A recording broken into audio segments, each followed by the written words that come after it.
પહેલા જ વરસાદમાં સમગ્ર ગુજરાતમાં ભારતીય જનતા પાર્ટીનો ભ્રષ્ટાચાર, પ્રી મોન્સૂન કામગીરીના નામે જે ગેરવહીવટ થયો, ભ્રષ્ટાચાર અને સરકારની ગુનાહિત બેદરકારી સામે આવી છે।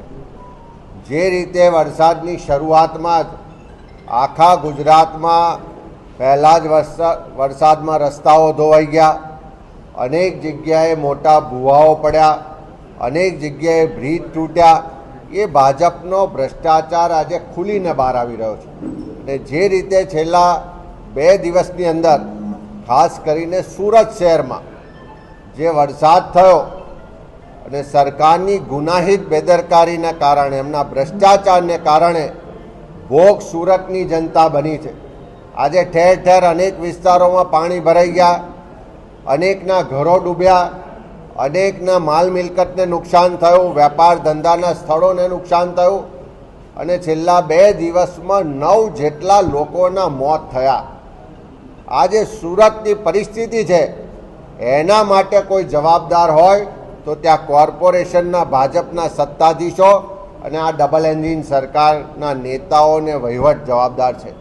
ઠેર ઠેર ગેરકાયદેસર બાંધકામો થયા છે, મંજૂરી વગરના બાંધકામો થયા, ઠેર ઠેર ખોટા રીતે પોતાના માનીતાઓને લાભ કરાવવા માટે બાંધકામો થયા અને આજે એનો ભોગ સુરતની જનતા બની રહી છે। ત્યારે ખૂબ વિપરીત પરિસ્થિતિ છે, કરુણ પરિસ્થિતિ છે, અનેક લોકોના મોત થયા છે। ત્યારે સરકારને પણ કહીએ છીએ કે તાત્કાલિક રાહતની કામગીરી કરાવે, જે પણ અસરગ્રસ્તો છે એને સહાય અપાવે।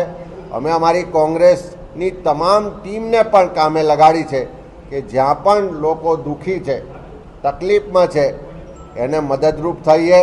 સ્વૈચ્છિક સંસ્થાઓ સાથે મળી અને બધી જ રાહત કામગીરી કરવાની અમારા કોંગ્રેસ પરિવારના બધા જ કાર્યકરો, આગેવાનો ત્યાં કામે લાગ્યા છે। પણ જે સુરતની સ્થિતિ થઈ છે એના માટે સરકારની ગુનાહિત બેદરકારી, ગેરવહીવટ અને ભ્રષ્ટાચાર જવાબદાર છે। Thank you.